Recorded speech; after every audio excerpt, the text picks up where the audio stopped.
Hello bachcho, let's read this question. The question says if A is hepatic duct, B is hepatopancreatic duct, C is cystic duct and D is common bile duct, then what will be the sequence of involvement of for the flow of bile juice starting from given?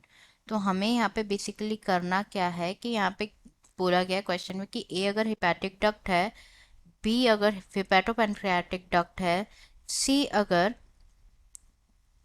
Cystic duct and D अगर common bile duct है, तो हमको बताना है, sequence बताना है flow for the flow of bile juice starting से।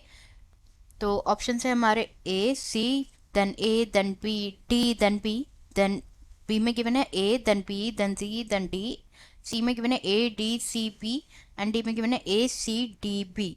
तो यहाँ पे अगर सबसे पहले इस क्वेश्चन में की कॉन्सेप्ट की बात करें तो जो की कॉन्सेप्ट इस क्वेश्चन में यूज किया गया है that is liver.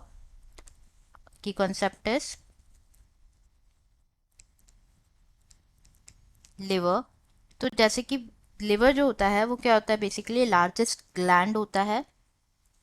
It is the largest gland and जो लिवर होता है ये कंटेन करता है hepatic lobules. It contains hepatic lobules and जो हिपैटिक लोब्यूल्स होते हैं ये क्या होते हैं, स्ट्रक्चरल एंड फंक्शनल यूनिट होता है लिवर के, क्योंकि ये क्या कंटेन करते हैं, ये कंटेन करते हैं hepatic sales. Hepatic sales contain करते हैं एंड जो हिपैटिक सेल्स होते हैं वो प्रोड्यूस करते हैं bile juice. Bile juice produce करते हैं। जो बाइल जूस होता है, बाइल जूस बेसिकली क्या कंटेन करता है, ये कंटेन करता है bile pigments. Bile pigments that is bilirubin and biliverdin pigments, that is bilirubin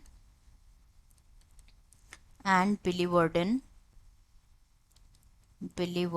along with the pigments। और क्या कंटेन करता है, बाइल जूस कंटेन करता है बाइल सॉल्ट्स कंटेन करता है। Next is it contains cholesterol and phospholipid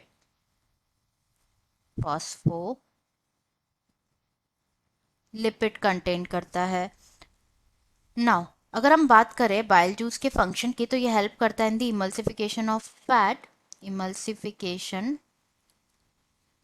of fat के लिए हेल्प करता है, मतलब फैट जो होते हैं, जो फैट के मॉलिक्यूल्स होते हैं उनको कन्वर्ट करता है into the small globules of fat. पेट के मॉलिक्यूल्स को कन्वर्ट करता है into small globules of fat.